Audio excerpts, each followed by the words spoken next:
welcome to the Monday, July 28th episode of Morning Coffee and Chat.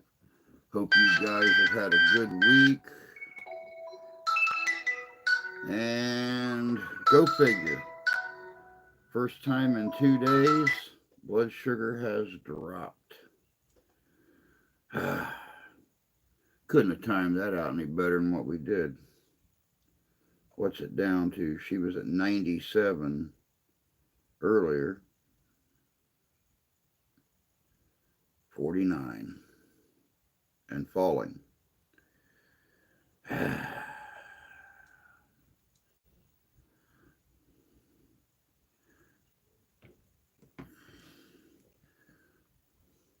Let me go check on her real quick. Sorry about this. Good morning, Tony. Hope you're doing well. Let me go check on her. We have not been getting any data. This is the first today.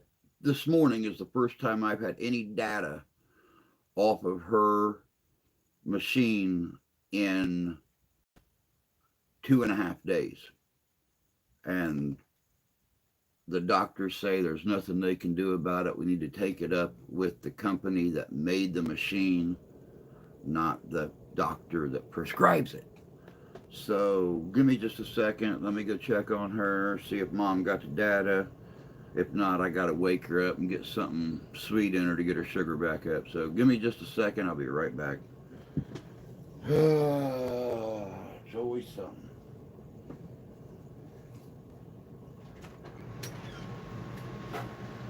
Okay. Neither one of us got the data, and I just started getting it about 2 hours ago, so I want to make sure.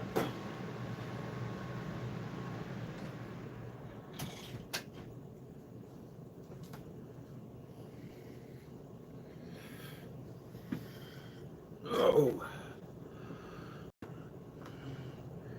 Oh, well.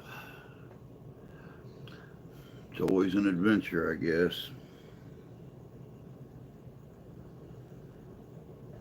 Good morning, Mr. Holton. Hope you're doing good this morning.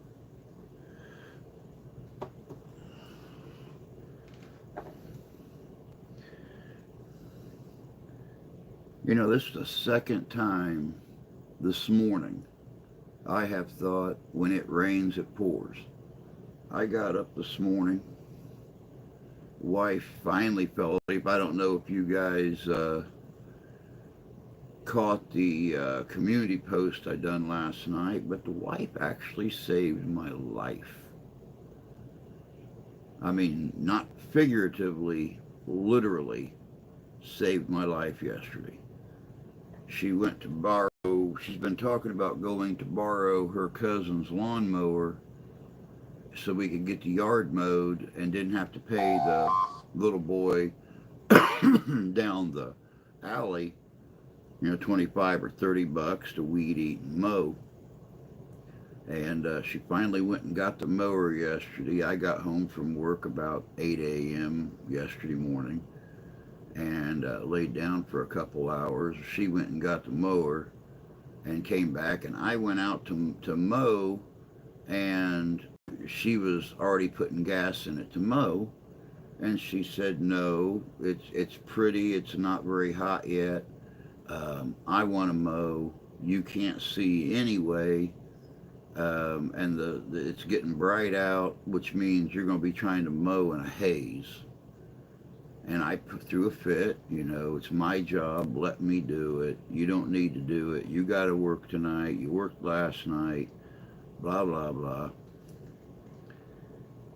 She literally put gas in the mower, fired it up, made 3 strips between the 2 sheds to even up the path, went down the back of the big shed on the path, and boom, ground hornet's nest with a hole in the ground literally that big.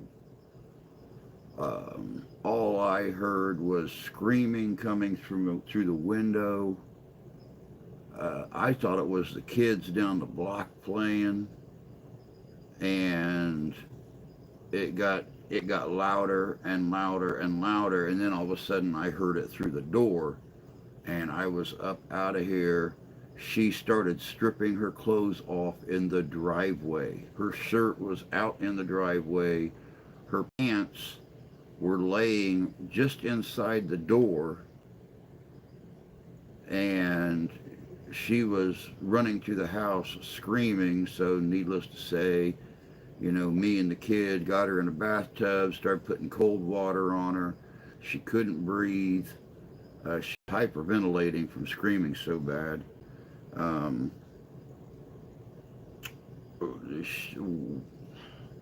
from what we could tell, once we got her calmed down and cooled down, um, we got her on the bed. The kid made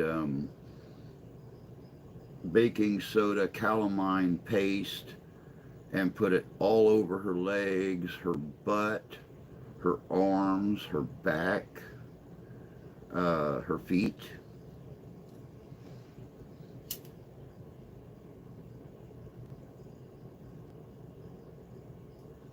She had somewhere between 15 and 25 stings on her. Uh, Wound up having to call off work last night because she, out of fear of not knowing whether or not she was allergic, she Benadrylled it up like crazy and couldn't get comfortable. She couldn't move her legs. She couldn't sit down, which she has to do at work at a desk. She was the banker last night, which means she would literally spend 8.5 hours at a desk sitting down.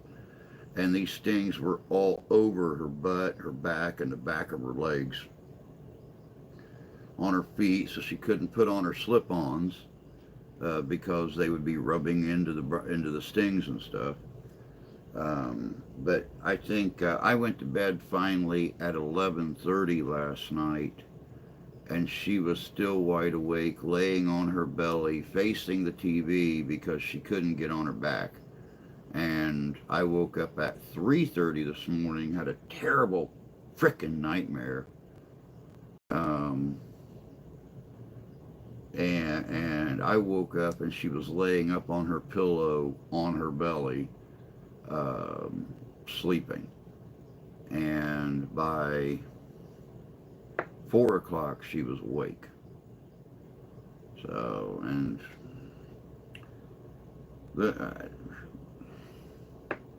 if that would have been me, chances are I'd be laying in the morgue right now. Ground hornets are nasty little bastards, and this thing with a hole that big. I mean, when I got stung in the eye 3 years ago, it was one hornet that got up under my sunglasses, hit me in the eyebrow, hit me in the bridge of my nose, and I got my glasses off and crushed it, brushed it away. But I was out of Dodge quick, and that was just a pinhole in the ground. We looked outside almost 2 hours later, and they were still going in and out of that giant hole. They were buzzing all around the lawnmower, all around the sheds, all around the bush in the backyard, on the alley, everything. They were very hostile, and the whole hive was coming out looking for something to get. So let me jump in here real quick and do the howdy hoes and stuff like that. We've got quite a few of them here. Um, TJ, Stephen, good morning. I'm doing Mr. Forgot to Call. Hope Steph is doing better. I didn't forget to call. I just been so damn busy, man. I've been going in at night because I've had to do so much dough. Not even sleeping before I go to work, staying there for 4 or 5 hours, 6 hours, coming home, going straight back to bed, and sleeping until dinner time. I've been living the life of a vampire. I've been up all night and sleeping all day, and only having a couple hours to do yesterday morning. I was able to come home, catch a couple hours and get up and spend the day with her.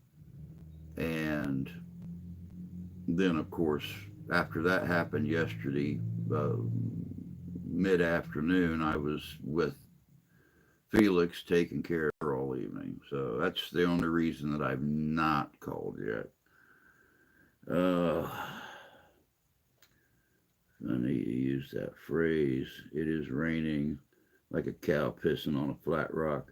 And you know, it's funny that you mentioned that, um, Tony, because that was my second part to the when it rains it pours. We actually had a day today where it was not supposed to rain at all, 0% chance of rain, and booyah, about 2 hours ago, it started raining like a mofo out there. Everything is completely soaked now. I can still hear it dripping out of the trees into the driveway outside the window here. So, yeah, that was the other part of when it rains, it pours.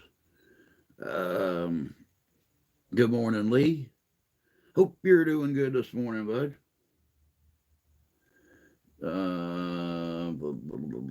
Today and yesterday, just humid. Good morning, Jan. Good to see you, sis. Hope you're doing good. Oh, it's been, it's been, we have been, we have been wet. We have been humid.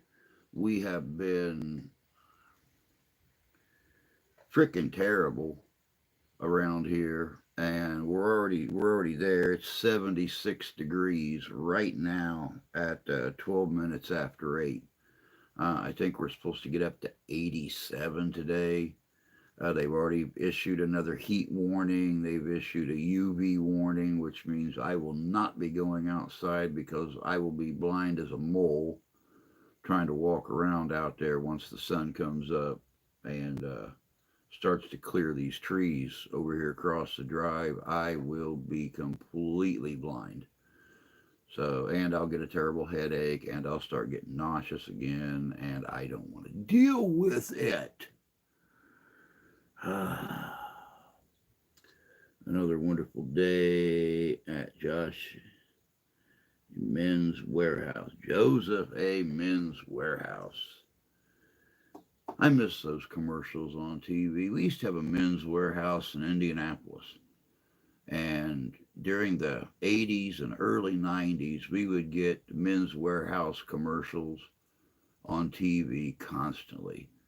And I bet I've not seen a men's warehouse commercial in almost 20 years.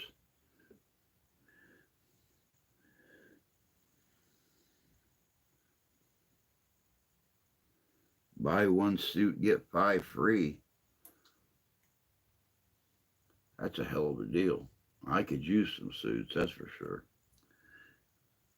But the question is, do they carry my style of coat? And you know the style of coat I like. You know, the bottom of it's down by the knees. I believe they call it a gentleman's frock. Could always use more gentlemen's frocks. I've only got the one, and I use those to perform my weddings and stuff like that. Whenever I dress up, yeah, I wear them too. So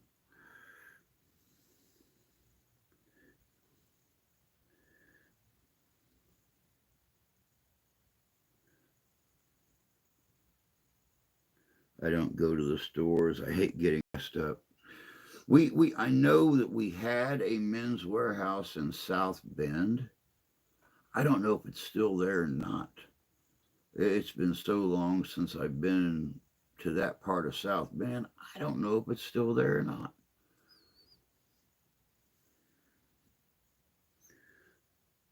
Going to the orthopedic for my knee this morning, trying to get this figured out before we go on the cruise. Yeah, you definitely want to have your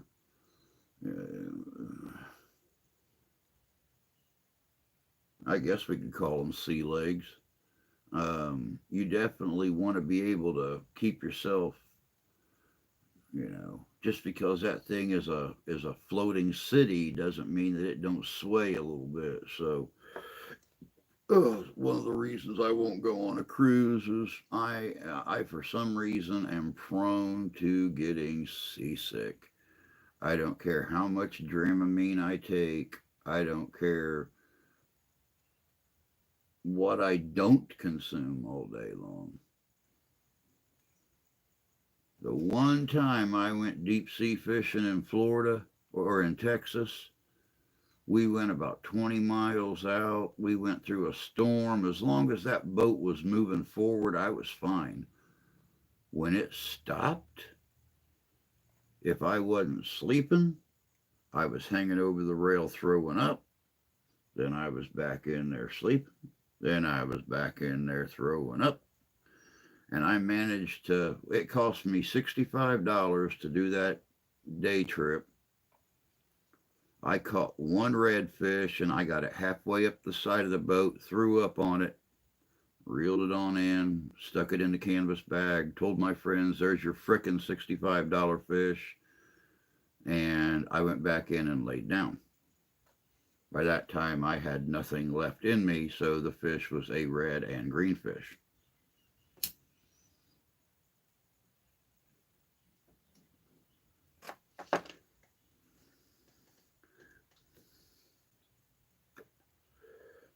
Definitely 9 days till we cruise. Oh, yeah, I've been keeping track of it. I saw your post yesterday.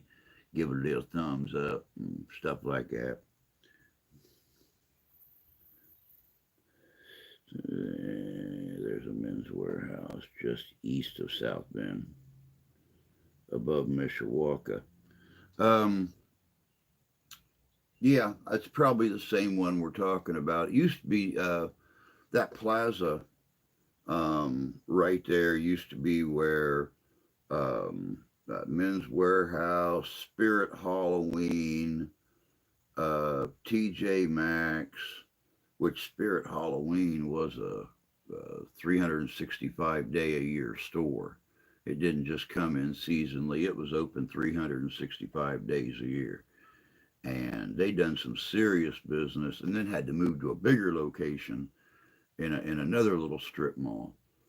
But oh yeah, they had all like nice stores in this place. But like I said, I've not been there. And you're right, it is just east of South Bend. It's technically the north part of Mishawaka, about a block from Walmart on Indian Ridge there in South Bend and Mishawaka. So,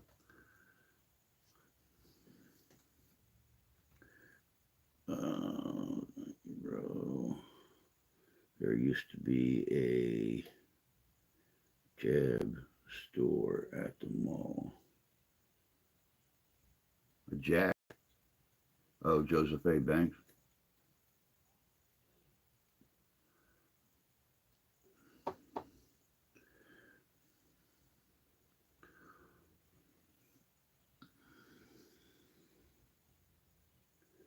That University Park Mall. I do not remember that. Wish I did, but I don't.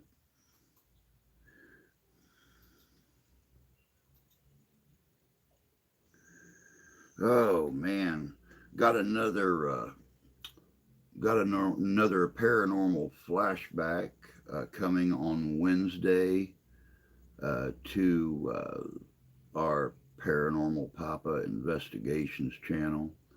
Um, it's a good one.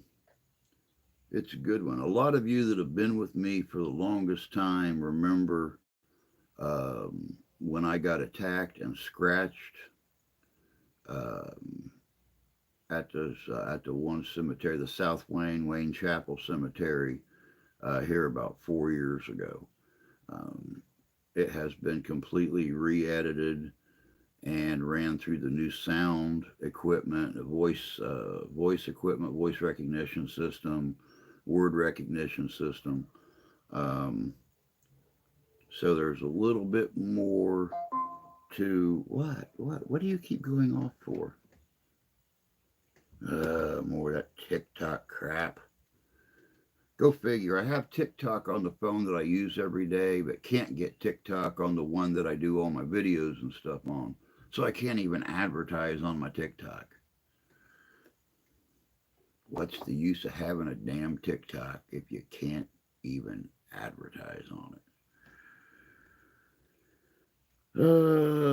But after 2020, they started closing the stores that were close to each other. And I do not like this wet hair on my shoulders crap.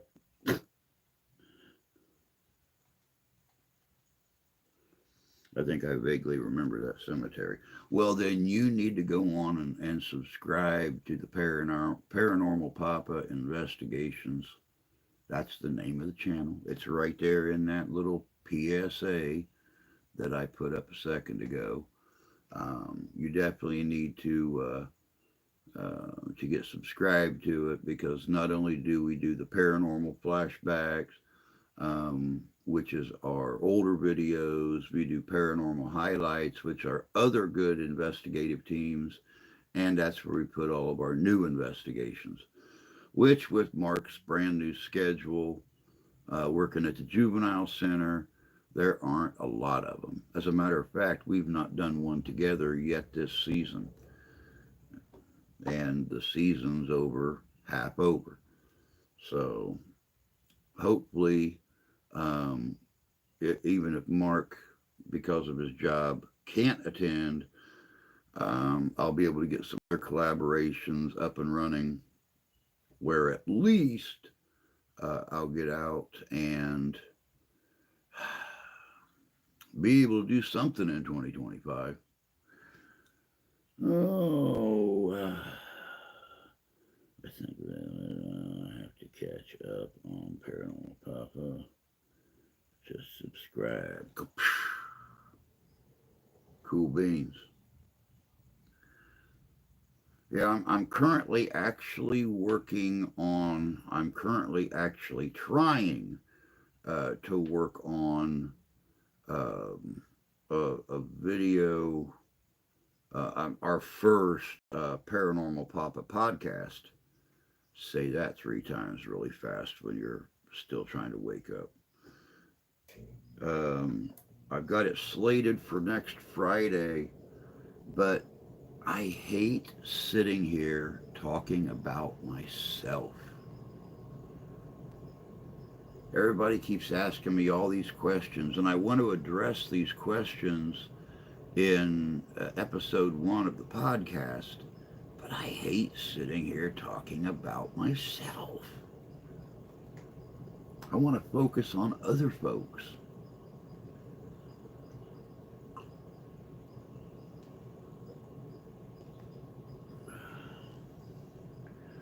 Don't know anything yet, but there is a slight chance that I might be able to make it back out to Mooresville this year.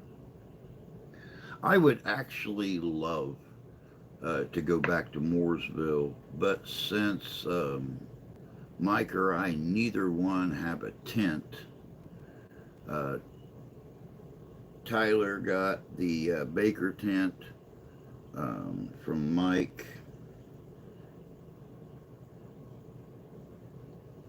Still don't know why he didn't give me the option to buy it, but hey, it came in good for Tyler. So, but yeah, it's a little hard to go out and camp when you don't have a tent. So hopefully before October, I'll be able to get my hands on some more canvas and at least make a small A-frame to be able to crawl into. We'll just have to see.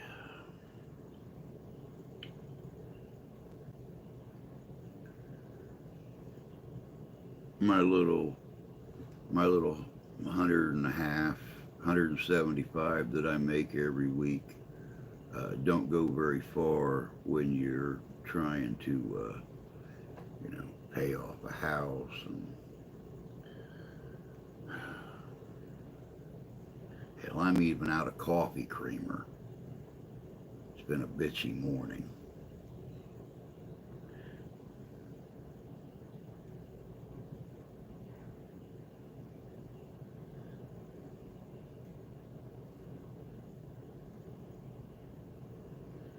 Well, if I do make it out, I have an extra tent just in case.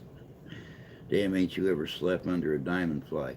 I actually have slept under a diamond fly several times. I just don't crawl very well anymore. I don't know why. Maybe it's the swollen knee and my hip and, my left leg and the lower part of my back is slowly going, but my left leg more so than anything. And crawling around. I mean, it's bad enough crawling on the floor, it's flat, but crawling on bumpy ground and stuff like that, it's not, yeah, it's not.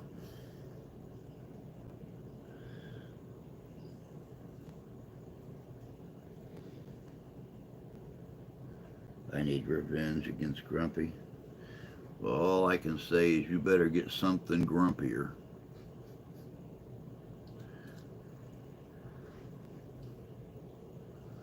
I almost wish that all those years ago when I done the timeline event over at Fort Meigs in Ohio, the Vietnam guy would have sold me his M60 that he was carrying around. I was joking. I was making jokes. He took pictures of my brown bass. I took pictures in my outfit with his M60, and we joked and teased about since Miss Cinewall 1812 was in just a couple weeks. Um, I was teasing people like crazy. I was walking around carrying that M60 in my 1812 outfit, and a couple people asked me if I was going to pull that out at Miss Cinewall 1812, and I just kind of grinned and said, "You think Martin Lake will let me?" That thing was a monster to carry, let alone fire. It was the gas-driven. That would have made the Battle of Missinawal very interesting indeed.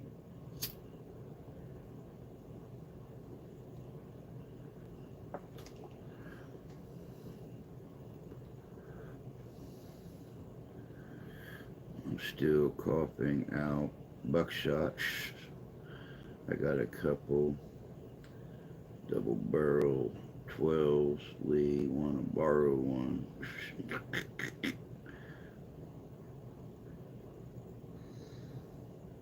Yeah, I'd love to get Tony out here. Be an old school reenactor like he is. I'd absolutely love to get Tony out this way for some of our shenanigans we do out here. It just depends on when Captain Bob does it this year, because I have made a commitment to the fall festival um, over in Marcellus, Michigan, um, to do their fall festival, the Civil War encampment, since it is a Civil War era home.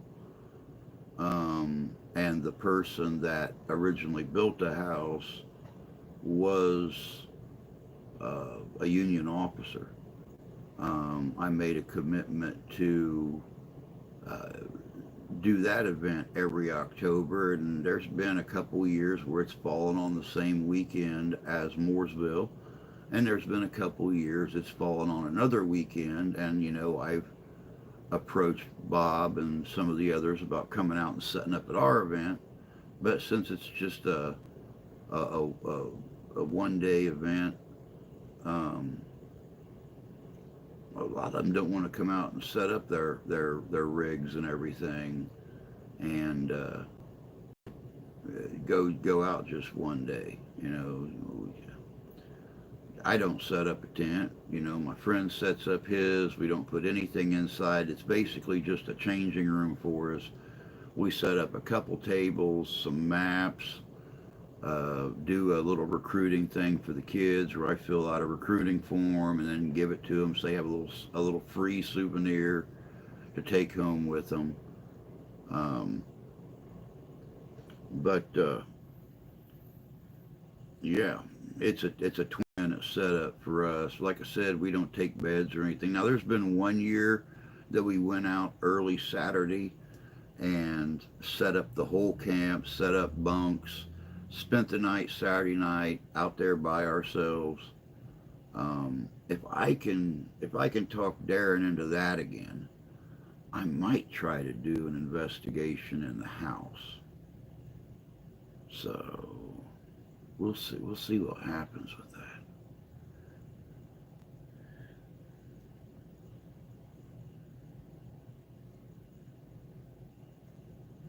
Mark said October 4. Okay, I'll have to check the schedule for the fall festival, and because I'd love to get back out there. I've not been to Mooresville since the year before Big Mike passed away, so I've not even had a chance to see his memorial that they set up for him out there at Mooresville. I think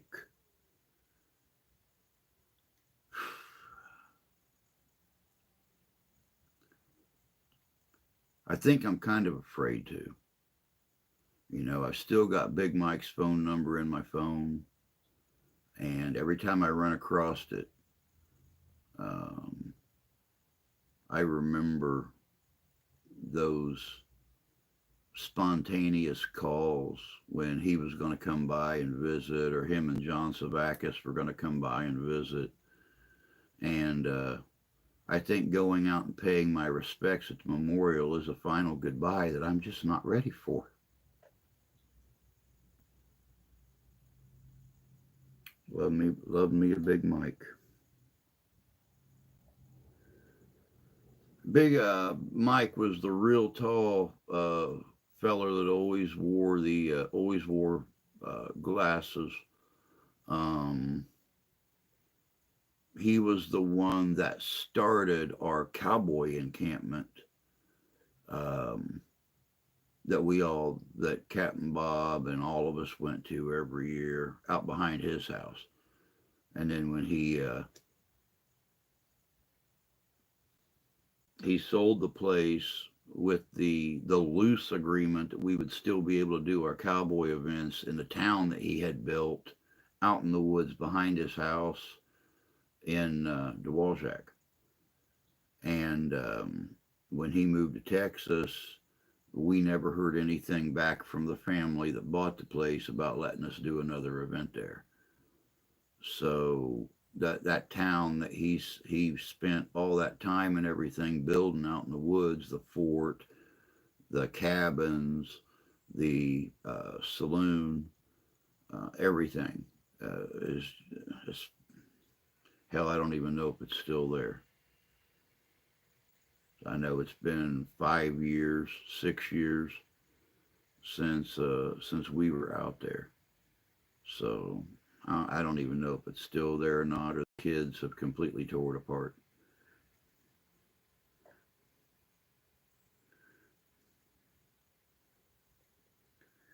Oh man.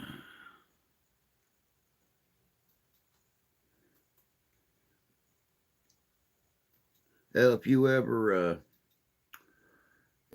run across a picture, I'll see if I still got a picture of the old crew, and I'll message it to you, and I'll circle him on there so you'll be able to tell who I'm talking about.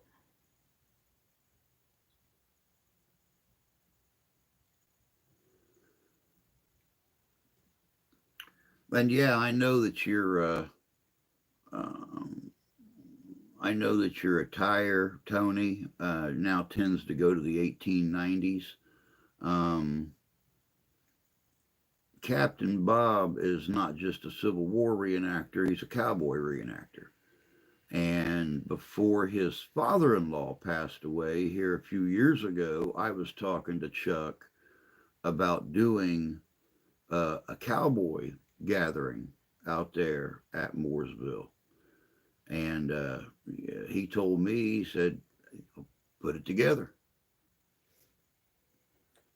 You got all the names and addresses, everybody. You and Captain Bob. What do you mean put it together? And we had mentioned it to Bob, and he said sounded fun, and we've never heard anything about it. But oh, they're real big cowboy reenactors. It's been a while since I've been. Yeah, I miss it. It's a good bunch of guys. They usually get a good group of people out there, vendors, authors, stuff like that. The reenactments on Saturday and Sunday are both really fun. Uh, it's yeah, it just always seems to uh, interfere with the Fall Fest.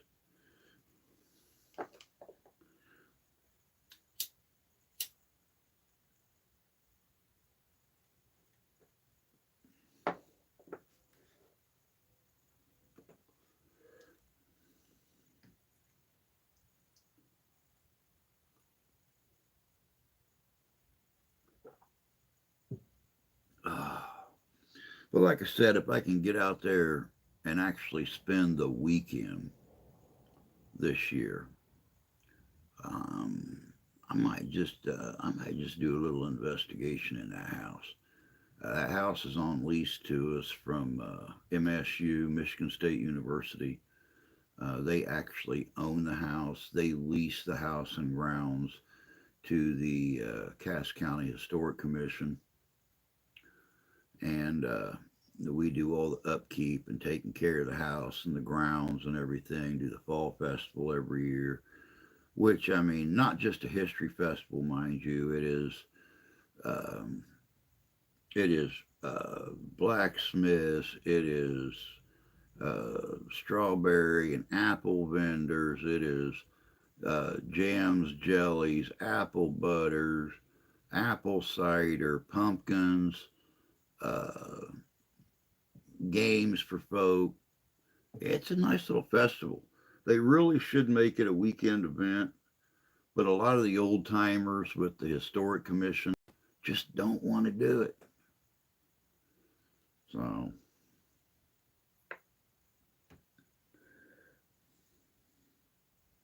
good morning, David. Good to see you, bud. Hope you're doing well.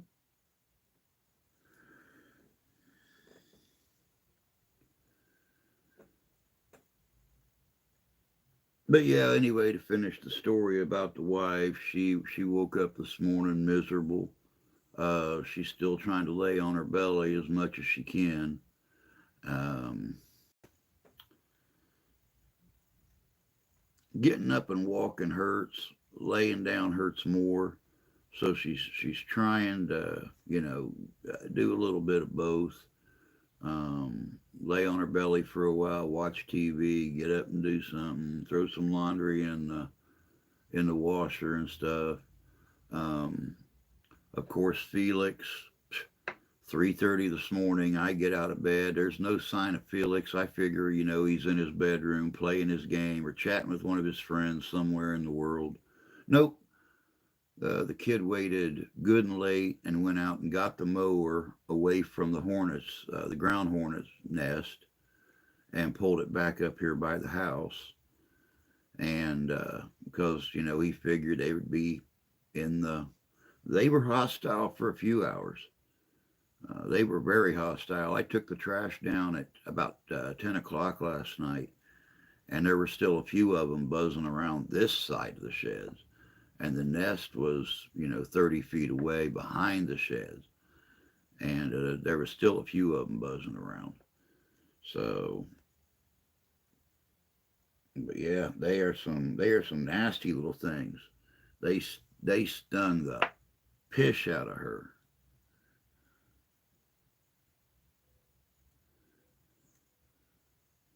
I am doing pretty good, David. Thankful for my wife taking probably, somewhere between, 20 and 25 bullets for me last night. I mean, we know I'm allergic to bees and wasps and hornets and stuff like that. Um, I called her mom yesterday right after she got stung and asked her, did she ever get stung as a child? Is she allergic? And her mom said, I don't think she ever did. I said, well, she caught up today, 45 years old and got stung, a good 20 or 25 times. She has a couple of knots. She has one on the back of her leg, the back of her left thigh. It looks like 10 hornets hit the same spot. I mean, it wasn't just a bump from a stinger. This thing was as big as a soup can, as big around as a soup can lid. And red, she got one like right here on her arm, on her right arm. She got them on her hands, got them on her forearms, got them on her back, her butt, her legs, her feet. Luckily, none of them hit her in the face. None of them hit her on the chest. It was, I mean, they went hog shit wild.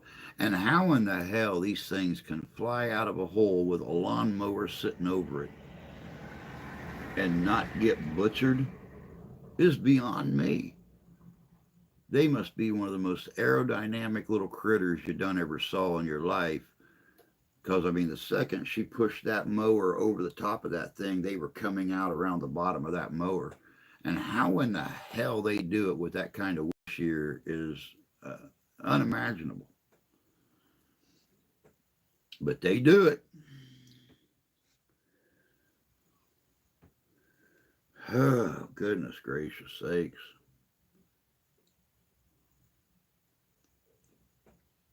I know I've been getting a lot more time in that place.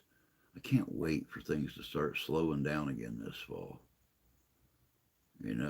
I can't find the right pair of shoes to wear in there.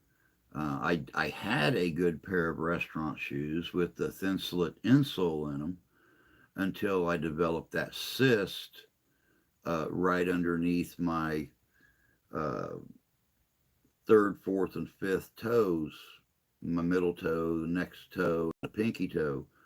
And, that thing, I've talked about it before, it feels like my sock is always balled up under my toes. Um, since the thin slit had already formed to the flatness of my foot, having that bump underneath my toes, it don't fit no more. The only shoes that are actually comfortable to put on are my tactical boots. But then after I've walked around on concrete for a while, I start to feel it in my hip, my back, from my waist all the way up the middle of my back. So, yeah. But the good news is I might have health insurance by the end of today, which means I can start get some of these things worked on. Get back on my diabetic medicine, get back on my blood thinner so I don't develop any more blood clots, get my eyes checked, get my knee and my hip and my back, and because right now I just feel like I'm falling apart. I feel like somebody's taken a Raggedy Andy doll, no pun intended, and just started beating it with a stick with nails sticking out of it.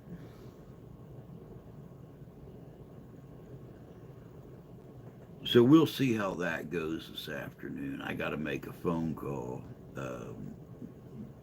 early this afternoon to see if I can get health insurance.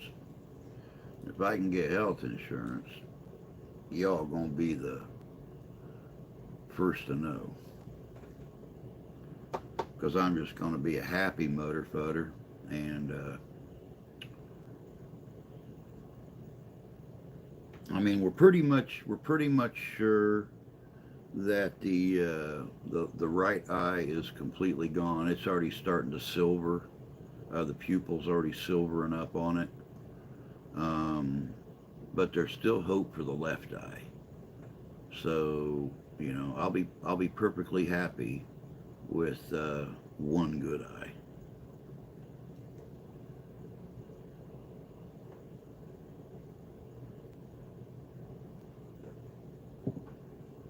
Maybe get this neuropathy stuff taken care of. There is nothing in the world like you happen to use your hands at work and it feeling like these two fingers are completely dead on the outside. All they do is tingle. But yet, if you press into it with your nail, you can feel the sensitivity of the tissue inside. It's weird. And then these two fingers here are slowly going numb, and my thumb's just got some tingle in it. Um, Overuse of the left hand, maybe? I don't know.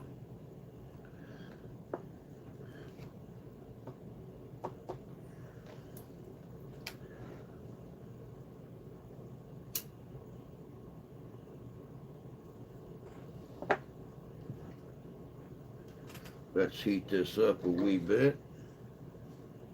Oh no.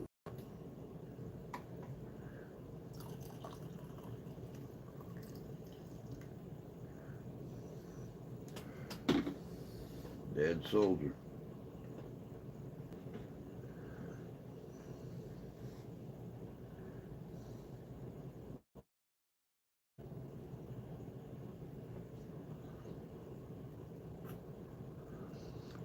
They say it'll make you go blind. Well, apparently I only half-assed that then because I'm only half blind. So, go figure. The wife always tells me I'm notorious for half-assing stuff. I guess she was right.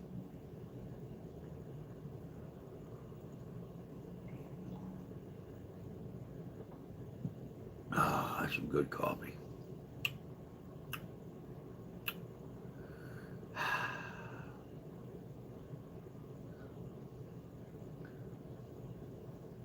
I guess it's good coffee. It's been so long since I've had good coffee, I forget what good coffee is. This is Folgers. It's kind of bitter. I mean, it's not Black Rifle. I've not had Black Rifle in so long, I forget how good it is. Normally we buy restaurant coffee, it don't even come in a can, it comes in a silver bag. I just fill up my can with it. At least it's strong.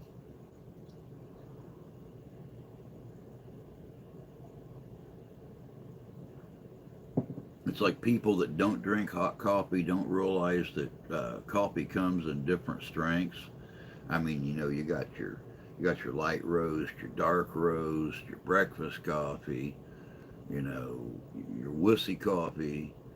Um, so yeah, I need to start going and buying my own damn coffee because I know what I like. You know, normally if I buy my own coffee, like I said, it's that restaurant, that trucker's coffee, truck stop coffee, whatever. That polish your chrome coffee, the kind of stuff that you know, if you have any left in the pot when you're done, you can take it out and clean the wheels on your truck, um, stain your deck.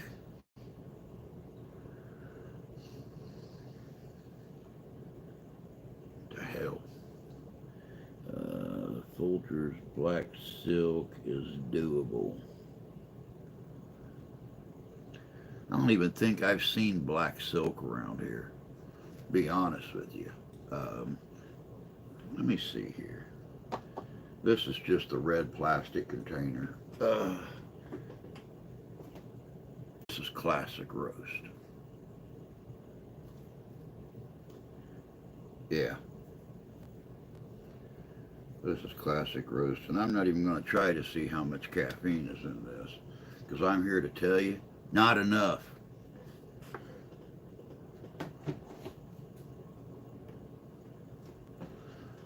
I need to get a hold of a coffee farmer in Colombia and start getting my own coffee made.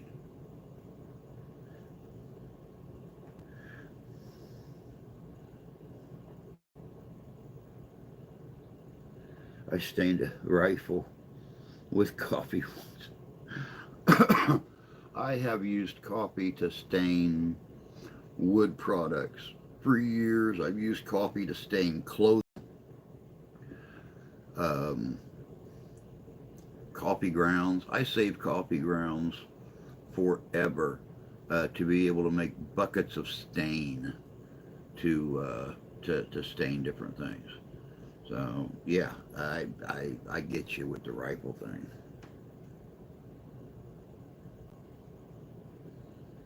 I drink the Folgers Instant. That's what my mom drinks, and I'll never understand how she can put a teaspoon of coffee in a mug and in boiling water and call that a strong cup of coffee. Um, the last time that they was up here, what, 3 weeks ago, something like that. Um, I made coffee for me and the old man, and Mom took a sip of his because we had the air on. They're not used to it being. They don't keep their house near as cold as the wife does. And Mom was. We were sitting up there at the kitchen table, and she reached over and took a sip of Dad's coffee, and I thought she was going to pucker in on herself. It's like, this is not even strong.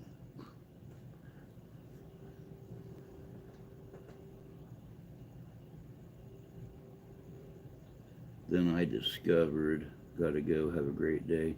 You too, Jan. Take care of yourself, honey. We'll talk to you later. Then I discovered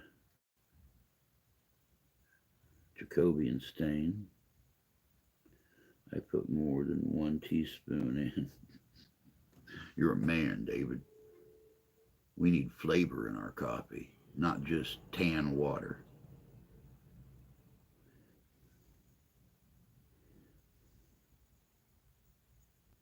Sometimes I'll put a little too much in. Well, a little trick that I learned, smashing up coffee beans and putting them in my big pot that I go take camping with me. Um, if you make it just a little bit too bitter, you can just throw just a few grains of salt in it, and it'll kill that bitterness. And then you just got battery acid coursing through your digestive system all day. My whole my whole mom's side of the family drink piss weak crap.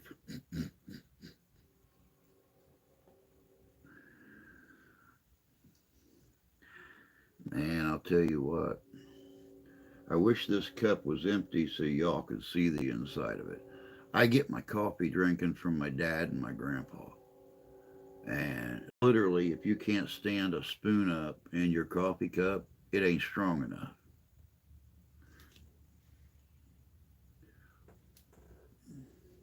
But then again, grandpa worked construction. Dad was a service manager at a car dealership. And what they drank in the morning was sometimes what powered them all day. The old man, whenever we would go on a family trip, he would only stop at truck stops because he wanted his coffee to keep him awake,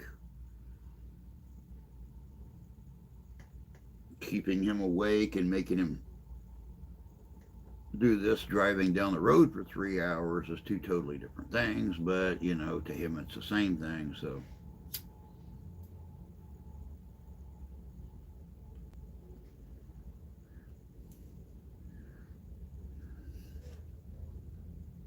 Dad, how long do we get there? Shut up! Don't make me pull this car over. I will kill you. I will kill you to death. I will throw your body in the trunk. We will throw you off a mountain as soon as we get to one.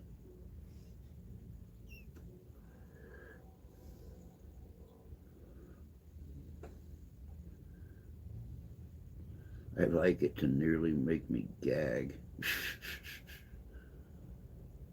My mom put salt in the weak shit. Man, I'll tell you what. If I'm just drinking warm water with a little bit of brown to it,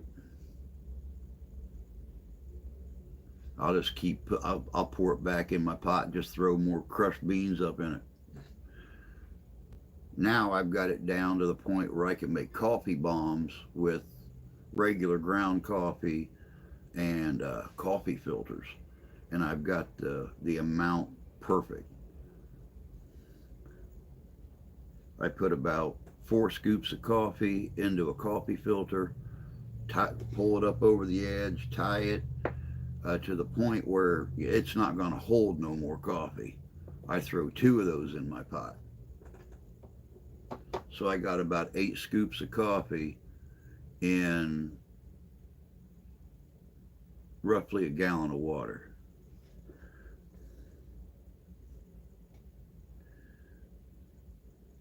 After 43 plus years, now the wife can't take weak shit either. Although I struggle to drink straight espresso. Don't go. I was going to make espresso. I invented the coffee bag in 1981. Be honest with you, I don't remember when I started doing it. But I was watching all these guys go out and buy beans, doing the rendezvous and stuff like that, and all the encampments and everything. And I would say probably 2 years before the Maxwell House packets come out, I was taking old T-shirts and cutting them into circles, and I was cutting circles about yay big out of them, about the size of a large soup can, a little smaller than the Maxwell House packets were, and I'd fill them full of coffee, and then I'd hand stitch the hole up that I filled them in, and that's what I was throwing in my coffee pods. And then the Maxwell House packets started coming out, and it's like, well, hell, that just saved me all the work. And then I realized, hey, wait, I'm only getting 10 packets for $6. This is costing me a lot more than just a bunch of old T-shirts. So I started using coffee filters instead and just tying them up and throwing 2 of them in. You get 500 coffee filters for like $2. Get a can of coffee for $10. And well, now it's more like $15, but still.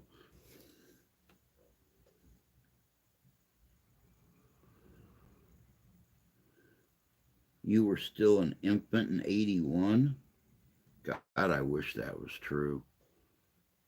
I was getting ready to go into well, no, let me think. I was 11,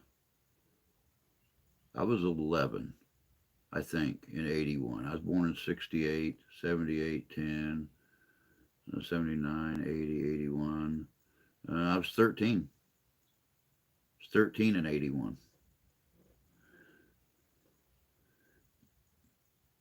I have learned a lot about coffee in the course of my life.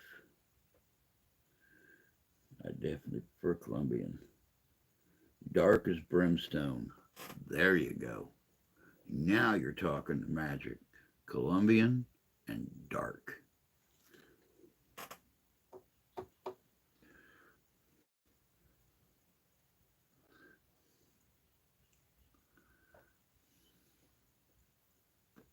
But yeah, like I was saying, lost track of my time here. My wing dinghy went off. There it goes. 9 o'clock. Um, we have got um, we've got a video premiering at 10:15 on Wednesday over on the Paranormal Papa Investigations channel, and the very first Paranormal Papa podcast on Friday. So, once we get a few of those built up, we will start distributing those to podcast networks. And I need to get a hold of Riley and Trevor with What Goes Bump in the Night and find out how to distribute my podcasts on like Pandora and Apple Podcasts and stuff like that, um, to get us out there a little bit.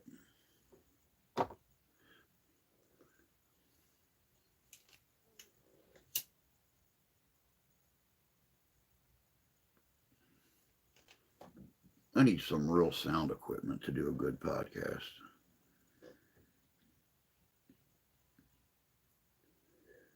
Me and Satan aren't buds at all, but we probably could share a coffee.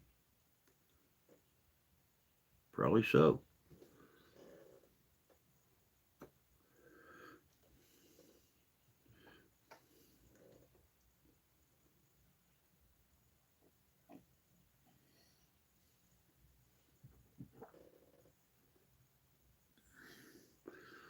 So, what do you guys think about July so far? We have lost so many celebrities. I mean, not that Dan Rivera, the paranormal investigator associated with the Annabelle tour, was a major celebrity, but still, we have lost Connie Francis. We have lost Ozzy Osbourne. We have lost Hulk Hogan. Just in the last 3 weeks, guys, it's freaking terrible, man. The wife and I sat here and we mourned Ozzy. She's been to every Ozfest that's been within 150 miles of here since he started doing it.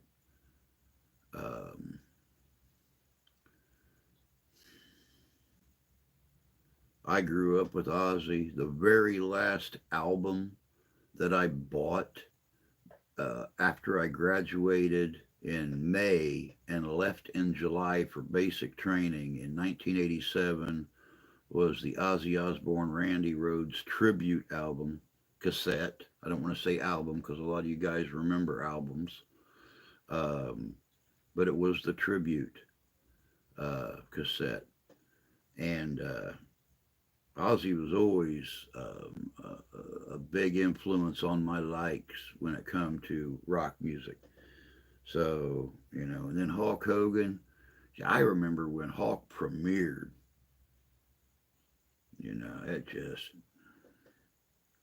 it's been a heart wrenching month.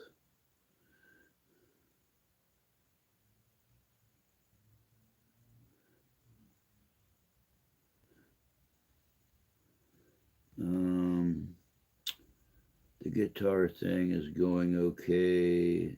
Dexterity is returning much faster than expected. Ozzy surprised me in a way. He looked fairly strong in that last show. I don't really, in a sense, I kind of agree, Tony, and in a sense, I don't. Um, you could tell he was very weak, which is why he rarely stood. He mostly sang from the throne in the Birmingham show. Uh, but you could definitely see uh, the age, which I had never noticed before until I seen him up there on stage. And I honestly, the way it was announced that he had passed, I honestly believe that the doctors had already told him that his days were numbered. And that's why it really didn't come as a shock to the family. Kelly was the first one to make a statement. Um, then Sharon finally spoke out, and the rest of the family spoke out, and friends spoke out. I think they really knew the days were numbered, and that's why they rushed to get the Back to the Beginning tour or Back to the Beginning show set up.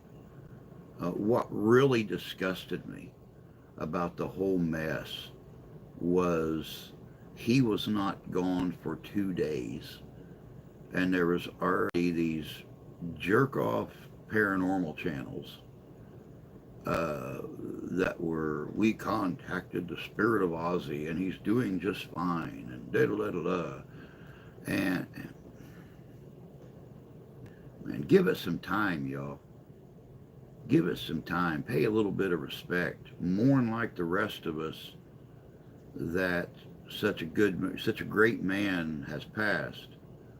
And then, you know, just give us some time. Christ. Hogan was kind of surprising too. It's funny. I just seen a picture yesterday.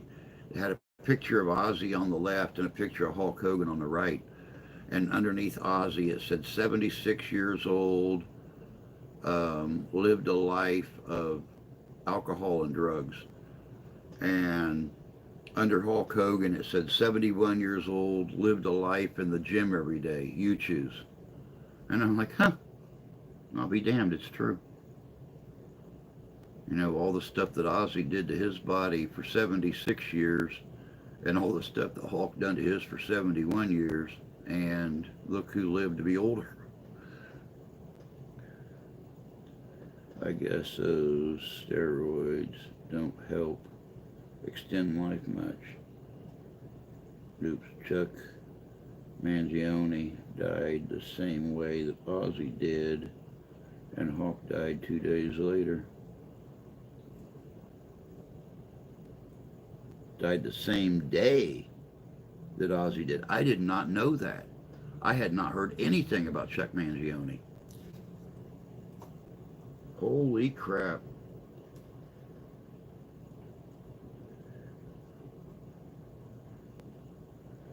Oh, Ozzy knew. He had everything planned out months in advance.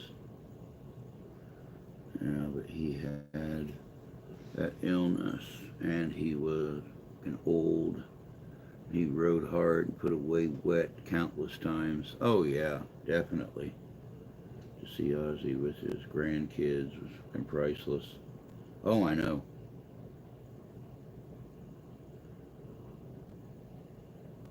Hey, me. Good to see you, bud. Driving so just lurking. You're good. You're good. I understand completely.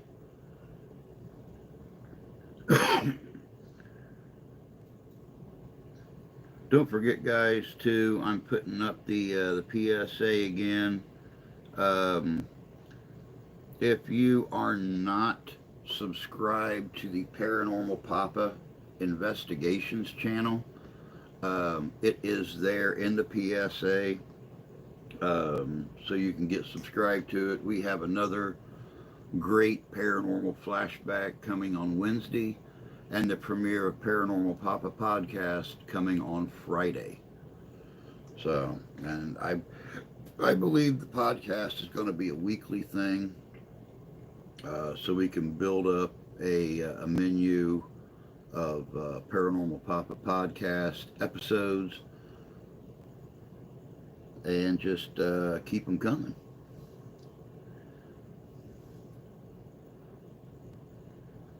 Hopefully here real soon I'll be able to find a way to get my hands on some new sound equipment, new microphones, things like that, and maybe even a small mixing board or something where I can, filter in some music and stuff while I'm talking, uh,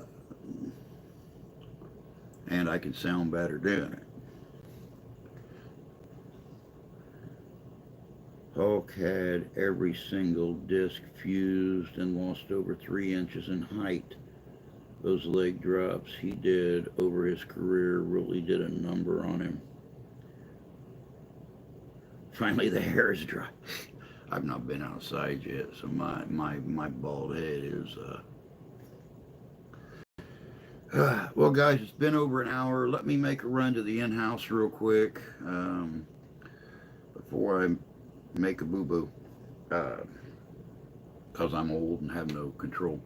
So, y'all just talk real good amongst yourselves. I will be back here in just a minute. We'll continue this.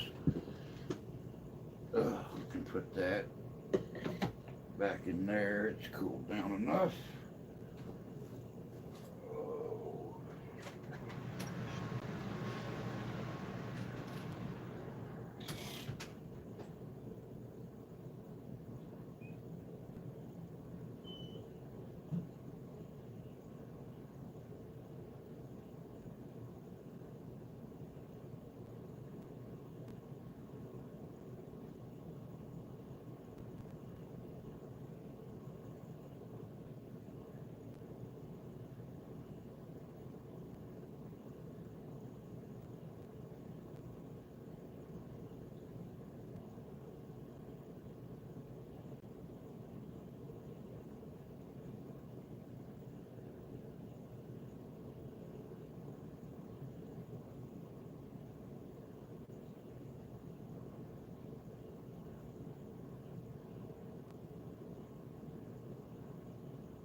I have no idea how I stood the long hair as a youth.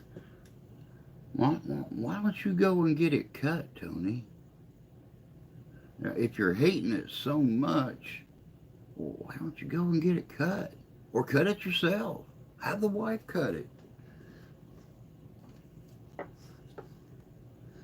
Have one of your daughters cut it. Something. Have the dog cut it. It's got to be more comfortable than what you're wearing now if it's bothering you that much. For those who have interest in or have kids that want to do the guitar thing, the Fender Mustang T25 is pretty decent, $470. Has Fender ever made a bad guitar? I don't know if Fender ever making a bad guitar. I've seen some fine looking Fenders. From Telecasters to Stratocasters to, my God, the Mustangs are good guitars. Always wanted to learn how to play guitar, but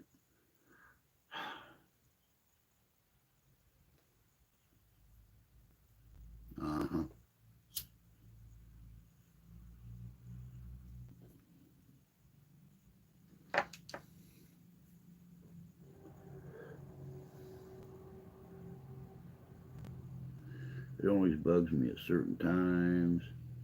Yes, Fender has made a lot of. Have they really? I had no clue.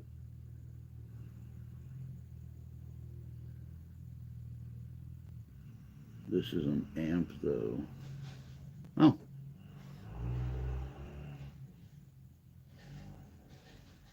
wait, the Mustang is an amp? I thought the Mustang.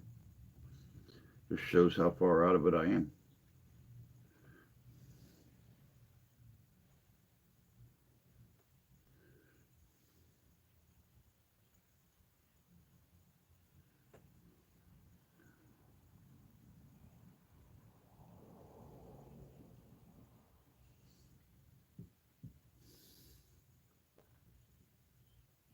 Fingers hurt a fair bit. Well, like I said earlier, I really have no feeling in these two. These two are getting numb, and the thumb is always tingling. So just being able to feel where my fingers are going and stuff. Now, if they can get this fixed, I guarantee you by next year, that old fiddle will be going out to Civil War events with me, and I'll be playing it on Saturday night.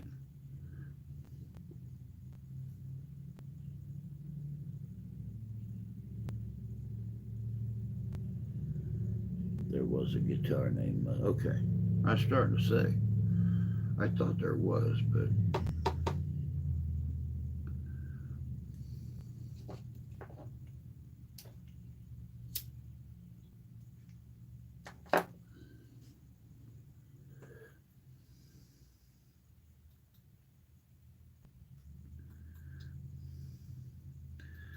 good news is, y'all, we're getting much closer to our goal with the new channel. The right eyes are seeing our videos for the first time. They're seeing um, how I do things as the host. So hopefully,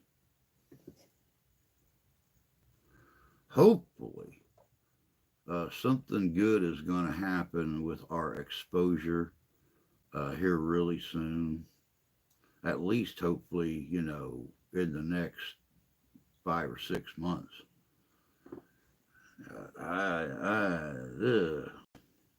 I could only hope and pray. I want to start getting out and getting more exposure at new investigations. So, you know, hopefully, sometime in the next couple years, y'all be able to see me on Discovery Channel, Travel Channel, Netflix, Peacock, Freebie, something. Going out and hitting Midwest locations, stuff in the Ohio and Tennessee Valley, things over on the other side of the lake, maybe even Canada.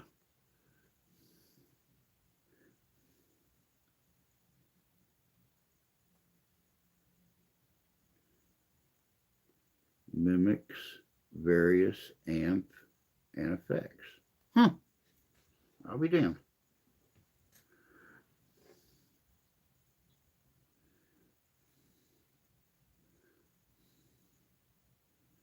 Entry level practice that is a modeling.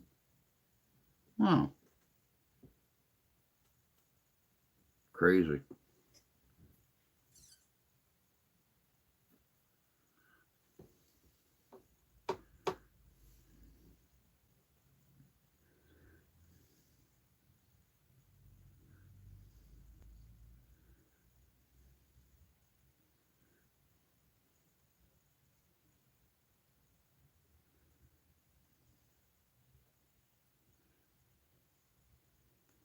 Yep, it's been so long since I've done anything in the musical field.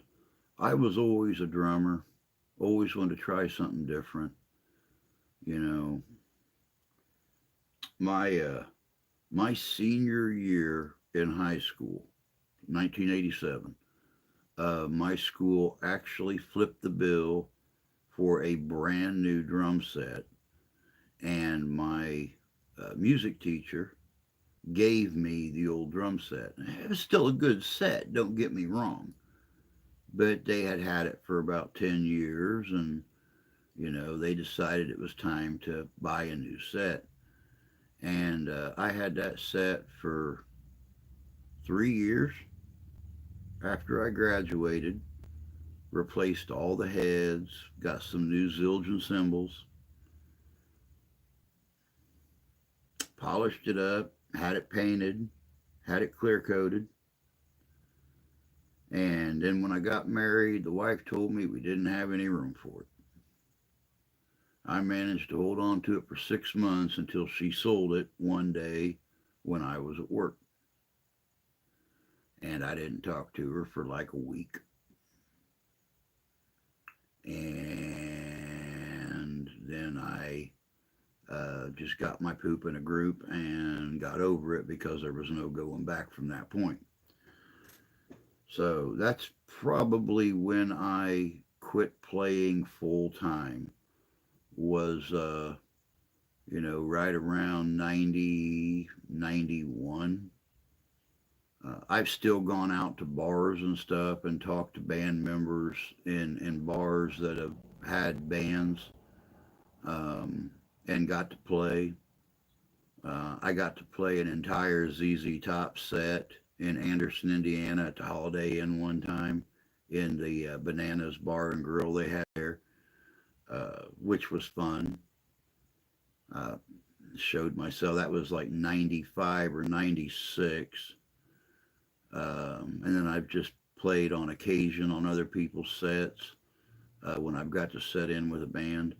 But yeah, full time, not in 30 years. Modeling has been going on since the mid to late 80s, but the cheap side wasn't good at all up till the digital RP500 era, maybe the 355.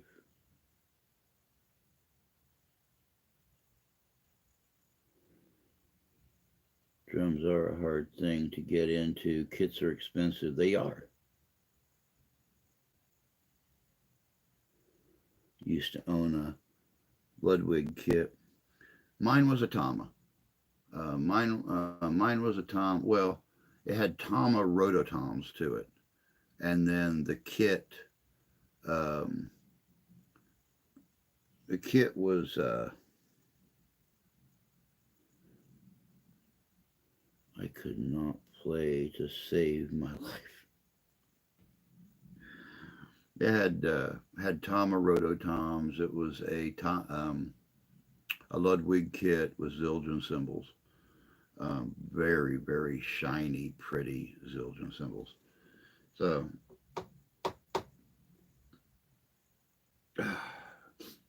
I don't know if you guys remember, a lot of you probably don't because you were bad kids and didn't listen to Christian metal back in the 80s and 90s, but there was a band out called Striper, and the drummer, Robert Sweet, had my dream set. It was like 178 pieces in a drummer's cage. So not only did he have um, a double bass, but he had eight toms. He had like 16 rototoms going from a very high to a very low tone. Um, God, suspended cymbals, tower cymbals, hi hats, cowbells, clackboards, everything on this cage of his. And it was my dream to have a cage set up like that. Something that took me a couple hours to get set up and tuned up and ready to play.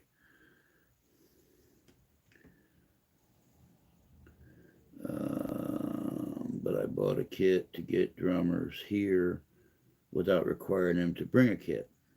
Makes sense. I bought a good kit. I mean, there was no reason for the drummers to balk. Bring your own damn sticks, though. Exactly. I don't know how many sticks I broke over the years. I've got one stick up in the box or the safe. That was my very last set. I broke my right hand stick, and I still have the left hand stick 30 years later. Um, I keep telling myself one day I'll get a band put together and we'll do the local bars and stuff and do it for the fun of it. Because a lot of these bars around here don't want to pay puppy squat. You get 4 or 5 members of a band and they only want to pay you like $200 a night, free meal and free drinks. But still, when I'm playing, I don't drink. So it's going to be sody for me. Sody pop.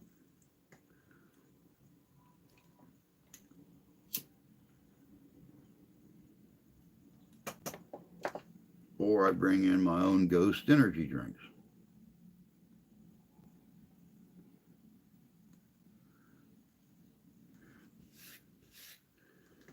But if I can get paranormal Papa up off the ground, I'm not going to have time to do anything like that. So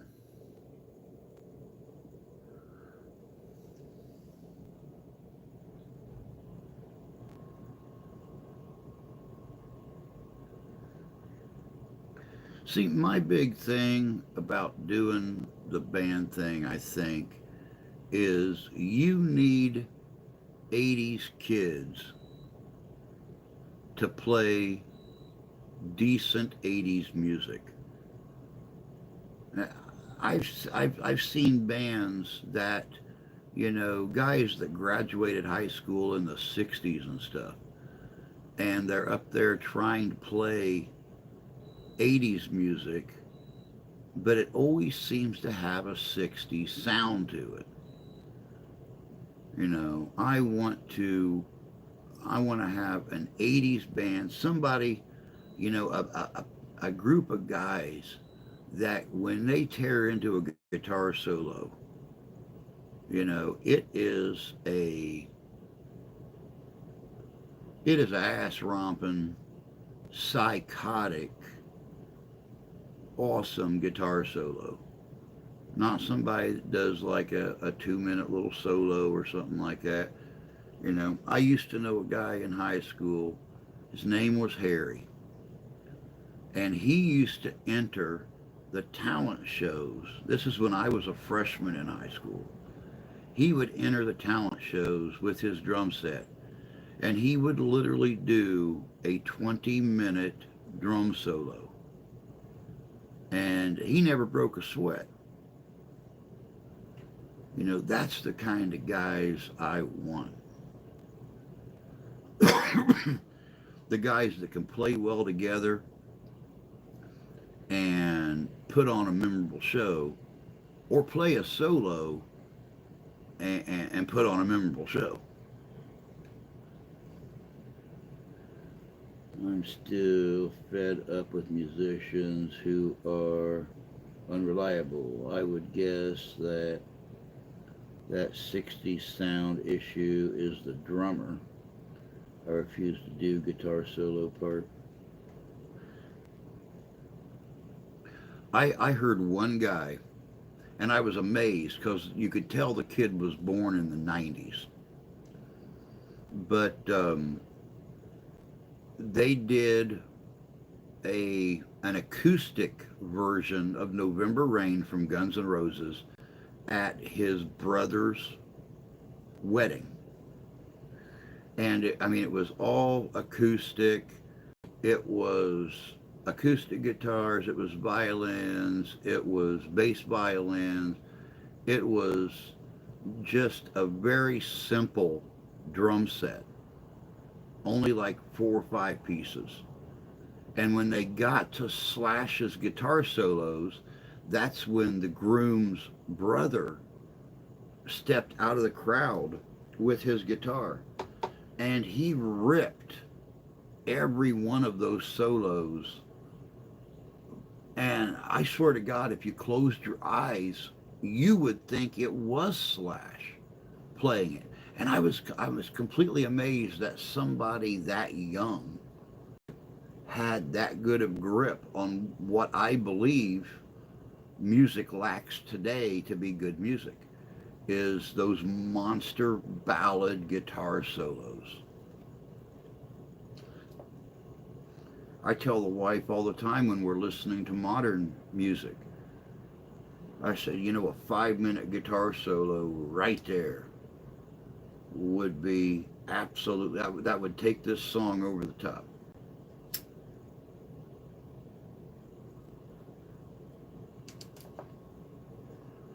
Not this little 10 second.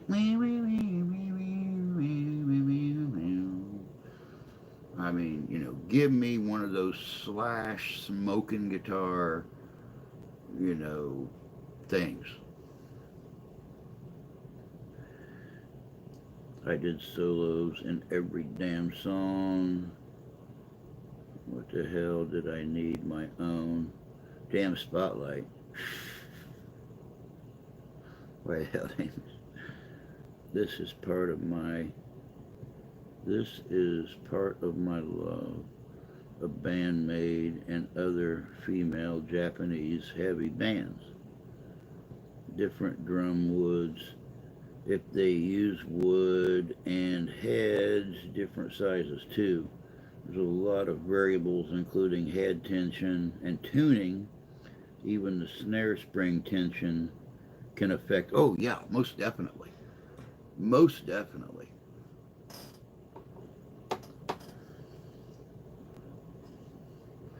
That's why you never seen me that I did not have a drum key either hanging around my neck or in my pocket.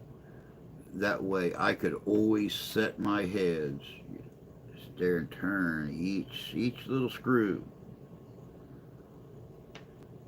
You know, snare was much easier. You know, you flip the switch, drop the spring, loosen or tighten your tension, bring it back up.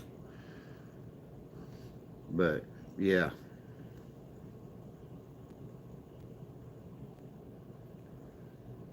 those Japanese ladies don't fear a solo, and they can play. Yeah.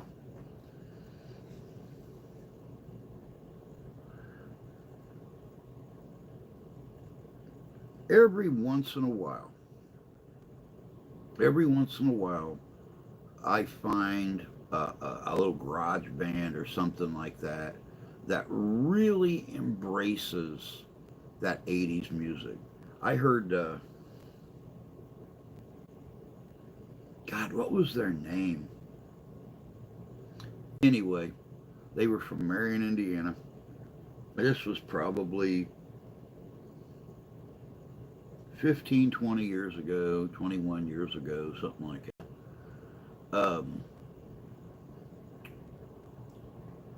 They really got a good grip and embraced um, the show off bands. I mean, you know, they were no Motley Crue. You know, they didn't have uh, a drum cage that lifted up on a crane and came out over the center of the stage and then spun during the drum solo. They didn't have anything like that. But these guys would play the guitar solos. They would spin their guitars. Um, you don't know what spinning a guitar is, check out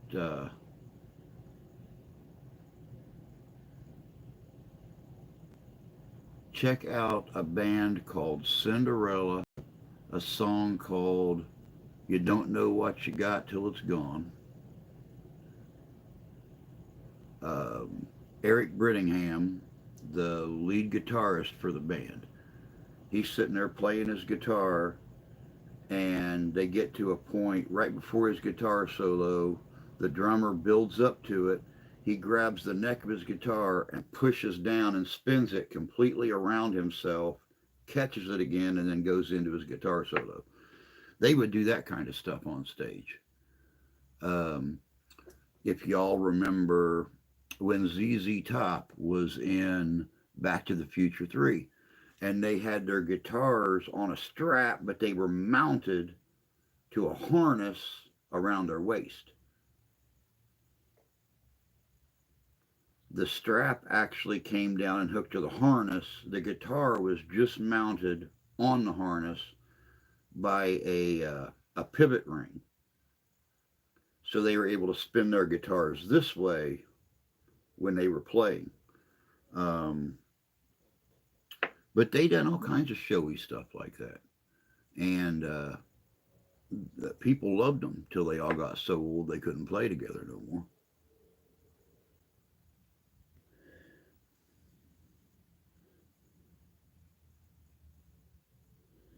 You had to do a certain amount of it, but I would rather not have done such.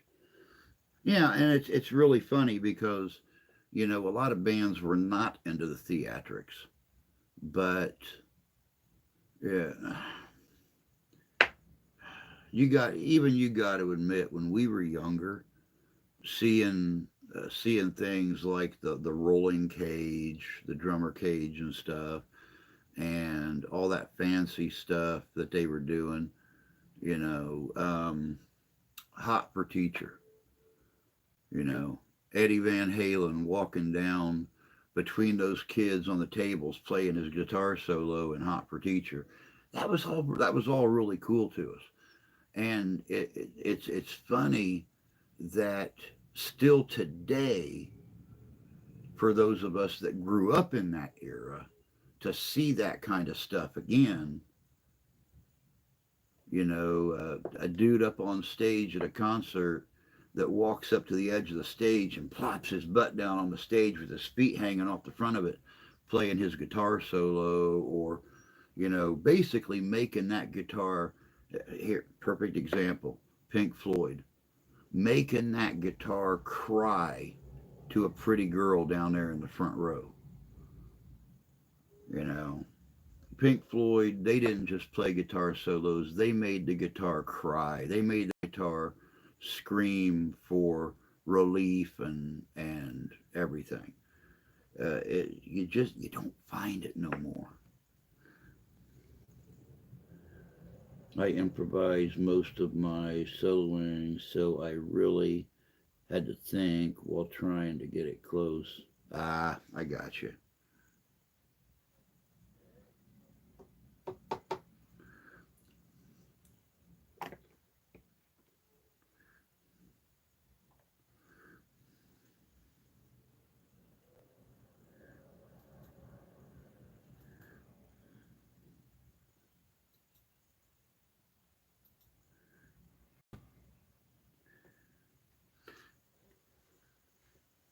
Yeah, I'm really hoping to, with the new podcast and stuff with on Paranormal Papa Investigations channel.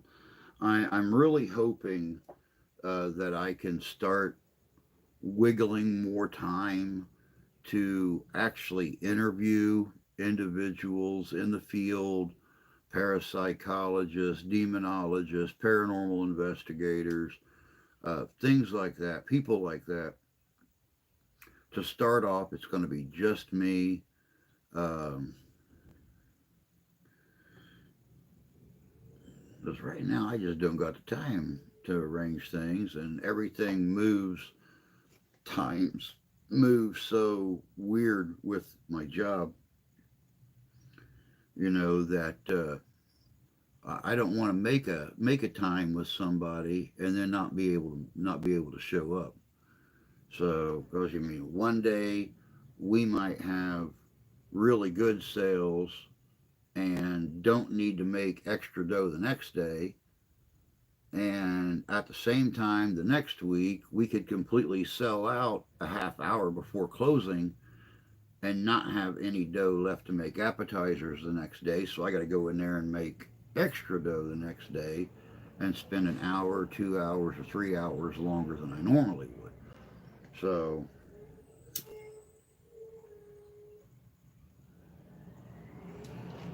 now this week, I actually, the last 3 days of the work week, made extra dough every day. So I knew we would have appetizer dough left Sunday evening. Tomorrow I'll go back in there and I will start off with extra dough. So there's fresh dough to do Wednesday, Thursday, and Friday. So yeah, it's too many variables to do it right now. I really don't think I'm going to do that live improvising thing these days, but I likely won't play live much, if any. Makes sense. It makes sense, and I can sympathize with you on that. Besides that, could you imagine how many drum heads or tom heads or sticks uh, a one-eyed drummer with no depth perception is going to go through? I mean, that would just be funny. I would have to carry a suitcase full of variable sized heads and a sleeve full of sticks for fear of how many I'm going to chop off on a cymbal or snap a head off or put my stick through a drum head. Uh, it'd be funny.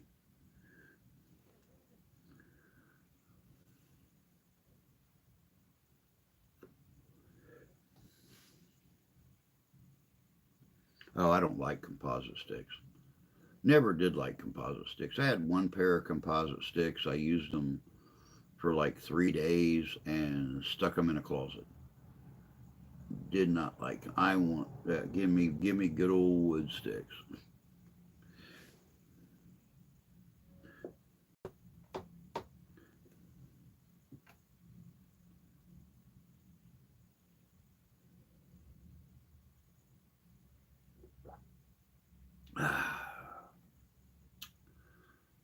Last drink.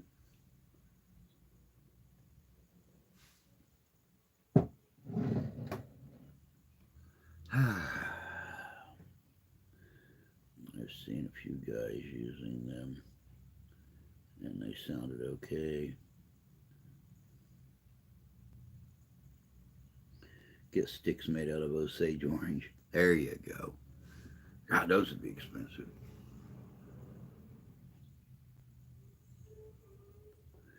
No, no, it'd be a little hard to break those.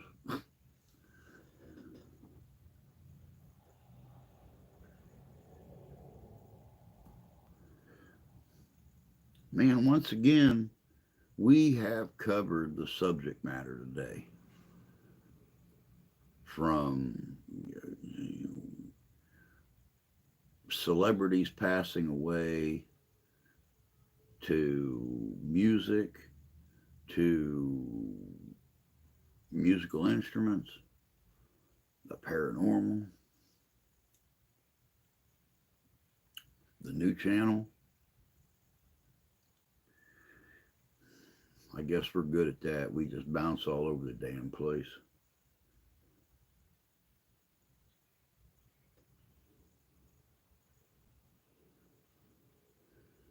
That is a hedge for those Midwesterners.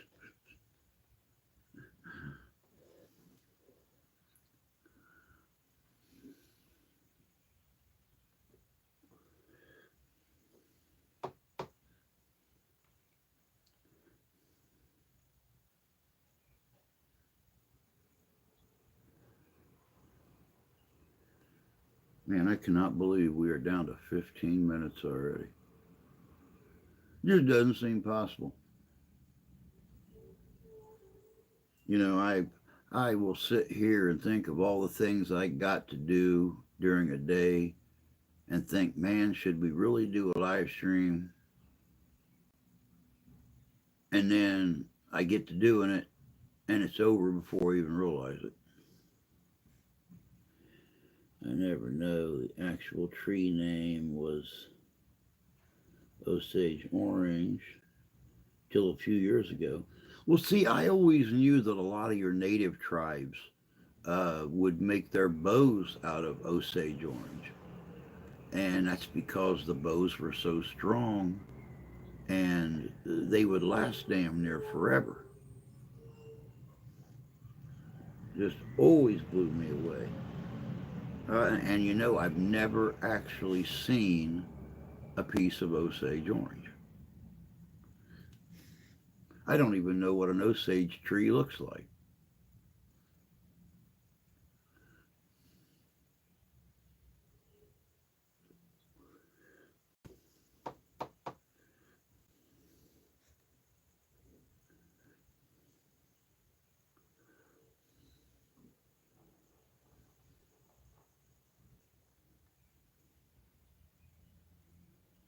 Oh, I'm hearing crackle and gravel. I wonder if the wife finally got up. Probably has to go to McDonald's and get her McYuck hedge apples. That is Osage Orange. Ah, it's the hardest wood I've ever seen. Wow, very interesting. I did not know that hedge apples was Osage Orange.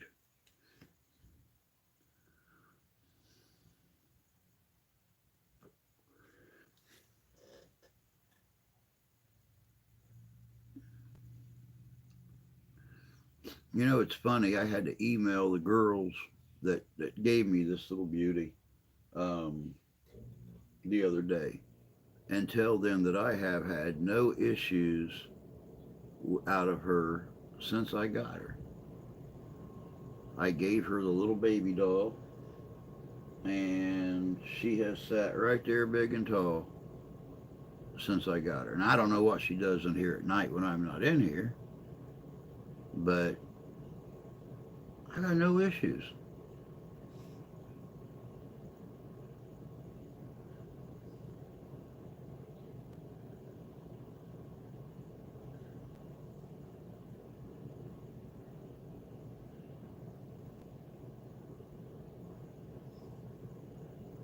The wood is pretty green tinted and hard and hard as stone.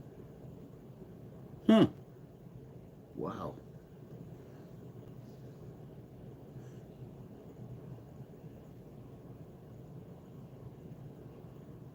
Always wanted a rifle stock in it. See, I was always a fan of tiger maple, tiger stripe maple.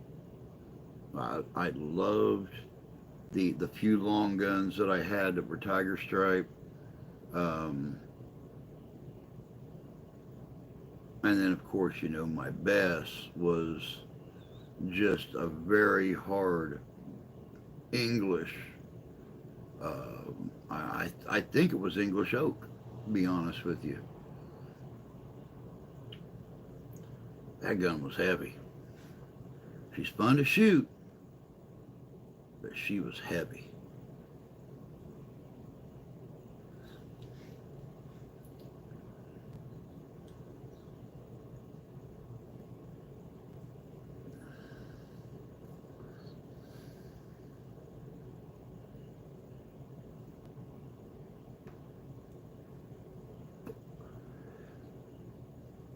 Stripe is okay. Bird's eye is pretty too. Definitely.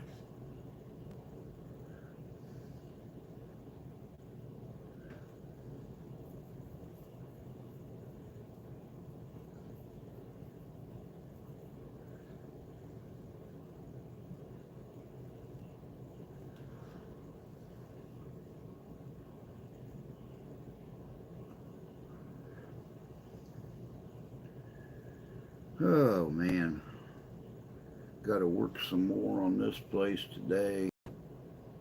Got to get that first podcast done. for next week. Templar, hello, my friend. Made alive. What a coincidence. You were talking about drums. Had a Ludwig, played for 20 years, just for parties with friends. Most 60s, 70s era music. I did not know you were a drummer, Templar. I had no clue. It was always my passion. But being the showboater that I am, I could not see myself sitting back in the back of the band. I'm not Phil Collins. I can't sit back in the back of the band and do my thing. That's why I wanted to get more involved in string instruments. And well, when I picked up this fiddle, that kind of got me. That kind of got me going. Good morning, Danny. Good to see you. Good morning, Bud Files. Glad y'all could make it. Of course, we got about 8 minutes left, so, was a busy weekend. What was you up to there, Danny?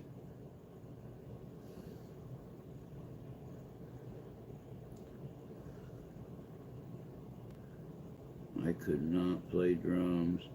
Timing on a guitar, no problem. Drums, no.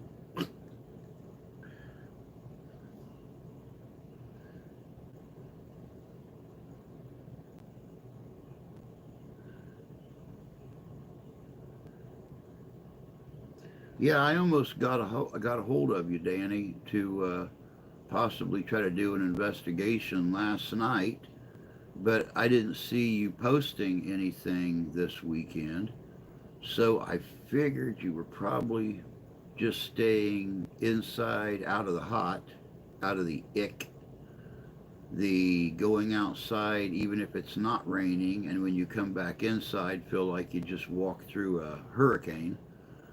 Um, so yeah, I passed up on another. I'm still waiting to hear back from somebody anyway on a home investigation. So I don't know. We'll just have to see. Doing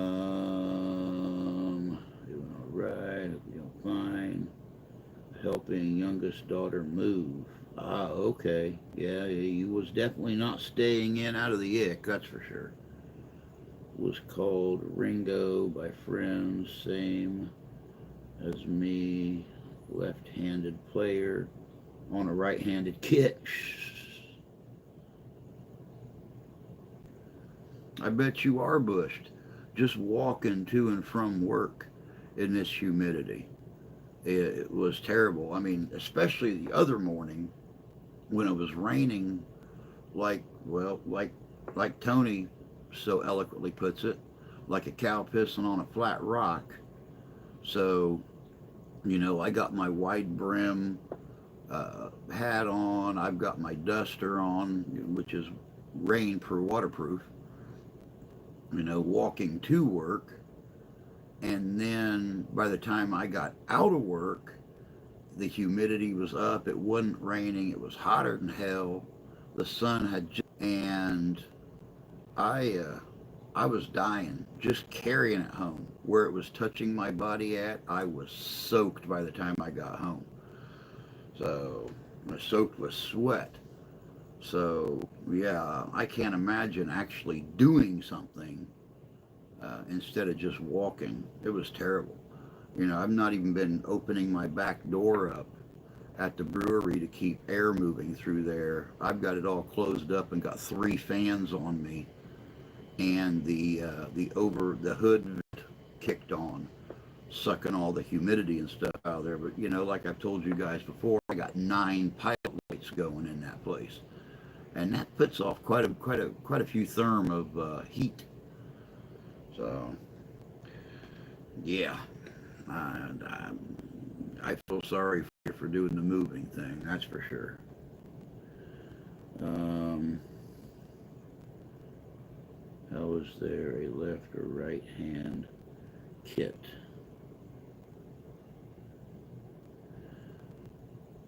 can play guitar, drums, bass, mountain dulcimer, keyboards. I don't have room for a drum set, so I had to settle on an occasion for now. I would have figured it was just set up.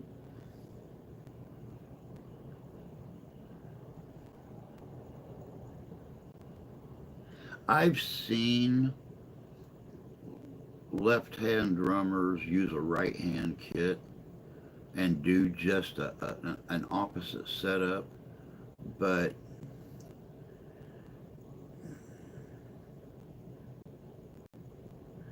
I don't know. I guess it don't sound the same.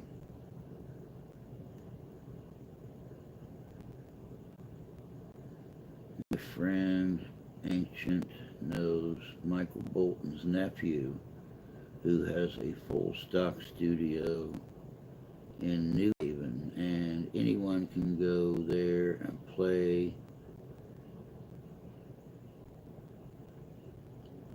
all the instruments, including the drums. Hmm, that's very cool. Michael Bolton's nephew.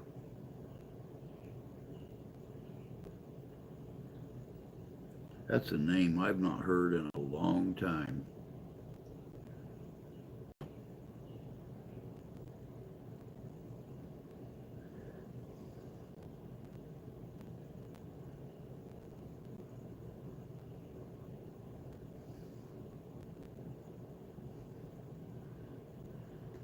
Never actually considered the left-handed drummer thing before.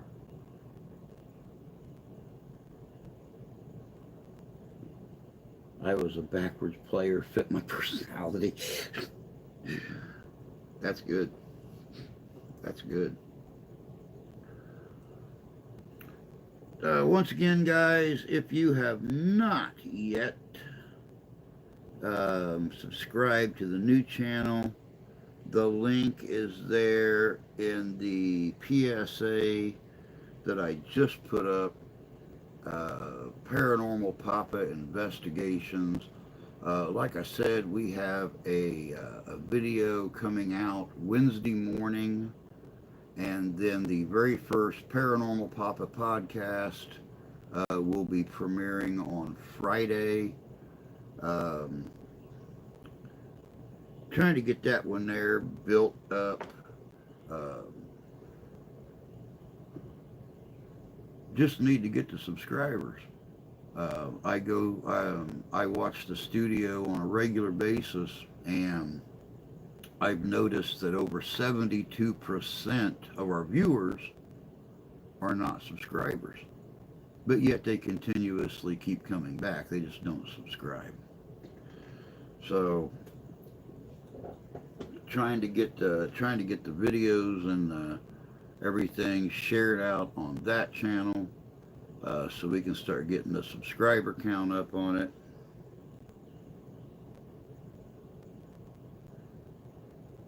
Well, thank you, Templar. I appreciate it. For those of you that do not view the chat when you view the live stream, the other channel is Paranormal Papa Investigations here on YouTube. I know we've been getting 50, 60, 70, 80, 100 sometimes views on these live streams. So if you are a fan of the paranormal, the parahistoric, go over and subscribe to Paranormal Papa Investigations. We do a lot of paranormal flashbacks to our old investigations. We put our new investigations up there, and we do paranormal highlights on other paranormal teams that really impress us. And the nice thing is, you're not going to see none of that debunking crap. I am all into the para-unity thing. I believe that whether you are an honest paranormal team or you are a suck-ass paranormal team, it's going to catch up with you. And even if you are faking the paranormal, you're still drawing attention to the paranormal. Sooner or later, people are going to figure it out. And they're going to go looking for other groups to watch that are on the up and up.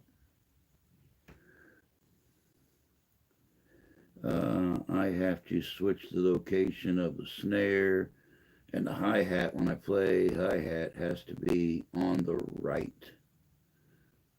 See, I could play it either way. I can play like this or I can play like this. It don't matter to me. Now, having the left hand set up where my roto tom or where my toms go in this direction instead of this direction, that will throw me off because regardless of how it's set up, I always want to start over here to go around. So, yeah. But when it comes to the hi hat and the snare, I can play either way. Um, I don't mention my wife's skillets, but we have been married 43 and a half years and I have never strayed. My network is down until further notice. Needs work. Yeah, I would like to get a. I need to sit down and talk to somebody. I think I need to get a hold of Jan and Jay's daughter, um, and talk to her about helping me set up a website. We tried to go through one website to set up free websites, but you can't link videos to it.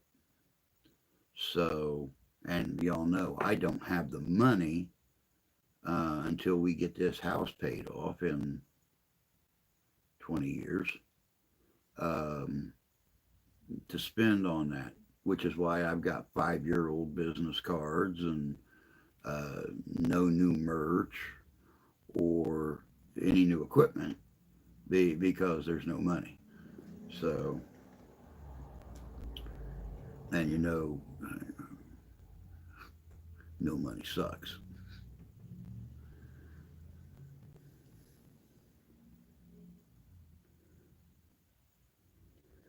I leave everything else alone. I just switched the hi hat and snare. Thought I heard Jay and Jan were getting ready to go on the cruise. Yes, they are. They've only got like a week till they hit Norwegian, the Norse areas um, up north part of Europe. I envy them, but I don't envy them. Y'all know how I am about cruise ships. Y'all know how I am about deep water.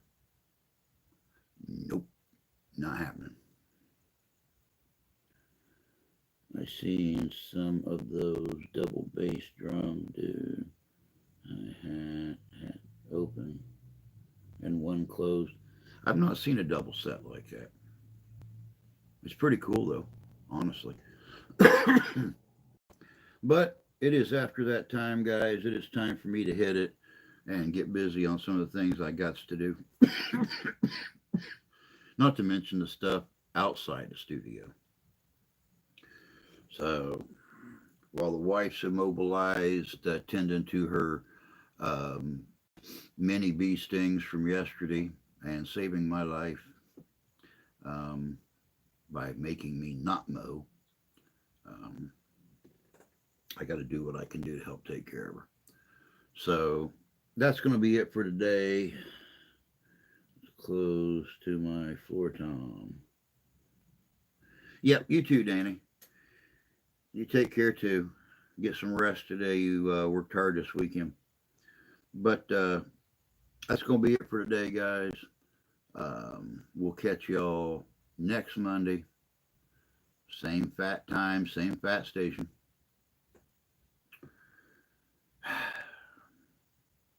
Never ends. Y'all take care of yourselves. Take care of each other. God bless you. God love you. We do. And we'll catch y'all later. You guys all take care. Have a great day.